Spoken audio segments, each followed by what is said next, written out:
Bien, bonjour. Je reviens vers vous ce jour-ci pour vous parler, pour vous continuer de vous parler du rôle de directeur dans les centres de loisirs. Alors, il faut bien vous mettre dans la tête qu'un directeur, son rôle n'est pas d'animer les enfants toute la semaine. Le rôle du directeur est de chapeauter l'équipe d'animation et de gérer les enfants, c'est-à-dire et de chapeauter les enfants, c'est-à-dire qu'il est responsable de l'équipe d'animation et des enfants. C'est lui qui porte la responsabilité de tout ce qui se passe. Voilà. Donc, sachant que l'après-midi ou le matin, même déjà, enfin, tout dépend si le centre commence l'après-midi ou le matin, il y a des listes à faire, des listes pour les assurances sur les enfants présents, les enfants absents. Normalement, les associations pour qui vous travaillez, qui ont pris les inscriptions au centre, parce que normalement, vous n'avez pas forcément à prendre les inscriptions.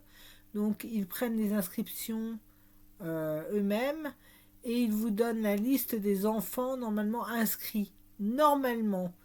Parce que y a un quota d'enfants à respecter par jour et par demi-journée. Si par exemple votre centre accueille jusqu'à 50 enfants, vous n'avez pas le droit d'en avoir 51 ou 52 présents en même temps sur le domaine du centre de loisirs, ni en sortie. Vous n'avez pas le droit de dépasser un certain nombre d'enfants en sortie. Et il faut bien vous mettre dans la tête aussi que les groupes sont encadrés de façon extrêmement précise, c'est-à-dire c'est-à-dire qu'il y a un certain nombre d'enfants par rapport au nombre d'animateurs, BAFA, stagiaires BAFA, bénévoles. En général, dans un groupe, quand un groupe sort, il y a soit un BAFA avec un stagiaire BAFA, soit un BAFA avec un bénévole. Un stagiaire BAFA et un bénévole en même temps, ça n'est pas possible, puisque le stagiaire BAFA est considéré comme stagiaire, pas comme BAFA complet.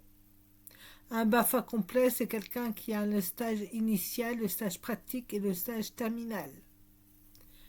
Donc voilà, ça, il faut bien vous le mettre dans le crâne.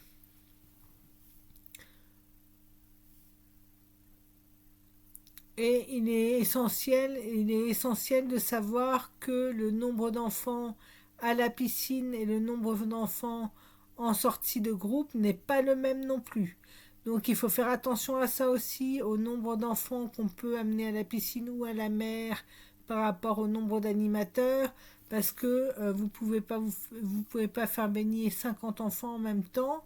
Il faut qu'il y ait un roulement par rapport aux âges, par rapport aux tailles, etc. Puisque quand vous allez à la mer, il y a un périmètre à mettre, c'est-à-dire un cordon à avoir tout autour du lieu où vous allez prendre le bain, tout simplement. Les enfants vont y aller, par exemple, il y a 4 animateurs qui seront aux 4 coins de ce périmètre. Et il y aura le directeur qui sera sur la plage à gérer les autres enfants avec d'autres animateurs et un animateur qui surveillera, qui est l'animateur SB, surveillant de baignade.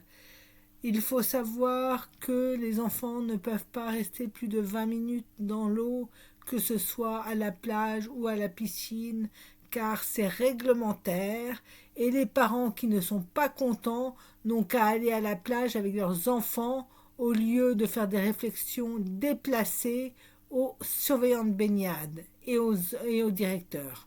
Voilà, ça c'est dit, c'est fait. Euh, il est essentiel de savoir que on fait un maximum de sorties, c'est-à-dire une sortie ou 2 sorties par semaine, ça dépend des centres. Certains centres ont plus d'argent que d'autres, puisque ce sont des milieux associatifs. Donc, l'argent qui rentre, c'est l'argent qui est payé par les familles pour payer les animations, tout simplement, et les sorties, et les animateurs et le directeur.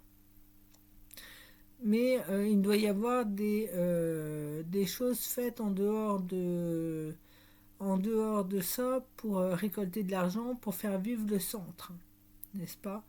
Donc, puisque ce sont des associations loi 1901, me semble-t-il, et je ne suis pas sûre. Là, par rapport aux assos, je suis pas sûre, je connais pas trop le style de comment de réglementation par rapport aux assos autrement. Donc, mais il faut que vous soyez bien conscient qu'un directeur doit juger du travail, du comportement, du travail, des aptitudes d'animateur, des stagiaires BAFA, n'est-ce pas? Doit juger des aptitudes et du travail des BAFA et des bénévoles.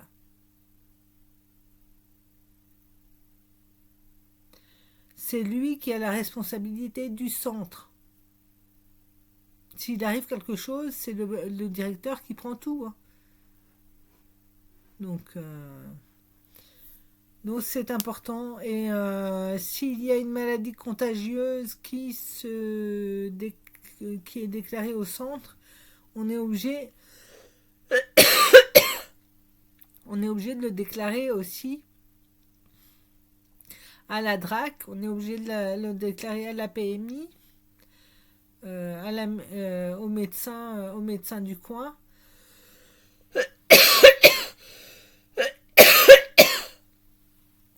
Et normalement, un enfant qui a des mycoses vaginales, par exemple, j'ai eu le cas, je ne dirais pas où, mais j'ai eu le cas. Quand on demande aux parents de venir amener un certificat médical pour bien montrer que l'enfant n'a plus de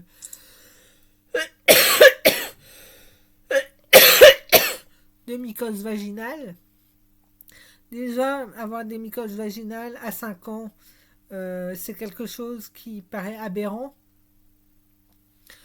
Et si j'ai envoyé cette petite fille-là vers un médecin, c'est parce que moi, je ne pouvais pas prouver quoi que ce soit.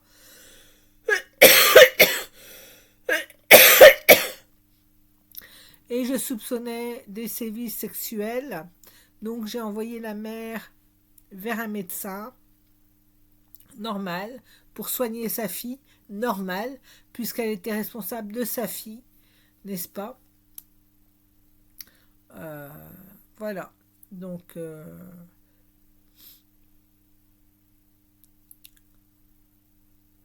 c'est des choses, j'ai envie de pleurer. C'est des choses, et quand vous voyez la mère revenir vers vous et vous dire bon bah c'est fini maintenant, ça fait une semaine que ça dure, vous la reprenez parce que vous avez mal au cœur, parce que vous pouvez pas reprendre la petite fille, parce que vous n'êtes pas sûr, déjà vous demandez un certificat médical par rapport aux mycoses, parce que les mycoses c'est contagieux, je le rappelle, et que les enfants qui vont aux toilettes, que tous les enfants vont aux toilettes, et on passe pas notre temps à passer des lingettes sur les toilettes après tout le monde. Hein. Donc on n'a pas le temps. Dans les centres de loisirs, on n'a pas le temps de faire ça. Et il n'y a pas une personne qui est assignée à le faire non plus. Donc c'est aux parents de prendre leurs responsabilités. Et cette femme était censée aller chez le médecin pour prendre un certificat. Elle y a été. Mais sa fille n'étant pas guérie, je n'ai pas pu reprendre la petite fille puisque c'était contagieux, tout simplement. Voilà. Alors, il faut remarquer aussi qu'il y a plein de choses comme les décharges. Quand un parent vient chercher son enfant plus tôt, il doit signer une décharge en mettant je sous-signé telle personne habitant à tel endroit, parent ou père ou mère de tel enfant, né à tel endroit, déclare décharger le centre de loisirs de toute responsabilité, car je prends la responsabilité de mon enfant à partir de telle heure, tel jour, telle année, avec la signature. Voilà, tout simplement. Et à chaque fois, même si c'est un rendez-vous chez le dentiste ou chez le médecin, ou si c'est le matin, c'est pareil, décharge, automatiquement. Et si le directeur n'est pas là, c'est aux animateurs de faire signer la décharge. Parce que si l'enfant a un accident et que pendant le temps où l'enfant est parti du centre avec ses parents et que les parents se retournent contre le centre parce qu'il n'y a pas de décharge, c'est le directeur et les animateurs qui s'en prennent plein la tête. Voilà. Donc tout ça, il faut savoir se couvrir, il faut savoir rester dans les clous et il faut savoir se couvrir, sachant qu'il y a des choses qui arrivent des fois, des tentatives d'enlèvement aussi, des tentatives de tentatives d'effraction aussi, ou de rentrer dans les centres par des fenêtres, par des gens, des dealers ou des trucs comme ça, qui viennent voir des animateurs ou pas. Donc, il faut se méfier quand vous êtes dans une pièce au rez-de-chaussée. Si vous n'êtes pas dans la pièce, il faut fermer la fenêtre, même s'il fait chaud. Ou alors vous fermez les volets, vous fermez la fenêtre, mais vous ne laissez pas la fenêtre ouverte. La fenêtre ouverte, elle est ouverte quand vous êtes dans la pièce, pas autrement. N'importe qui peut s'introduire par là et faire n'importe quoi. Il y a des questions de sécurité et ça l'est de plus en plus avec tout ce qui se passe. Donc c'est important de le savoir et c'est important aussi de savoir qu'il y a des consignes de sécurité à respecter. C'est-à-dire que si quelqu'un s'introduit dans le centre, il y a des choses qu'il faut faire tout simplement, c'est-à-dire préserver les enfants, les mettre en sécurité, les faire taire, les mettre dans le noir, les faire taire et, euh, et rester calme. Rester calme tout simplement. Donc voilà. Et c'est important de le savoir et c'est la même chose dans les écoles. D'ailleurs, dans les écoles, on fait beaucoup de prévention. Et là, certains élèves ne prennent pas ça au sérieux et font des choses inadaptées, inacceptables, on va dire. Ils prennent ça à la rigolade. Je ne parle pas pour tous, hein, mais pour certains. Donc,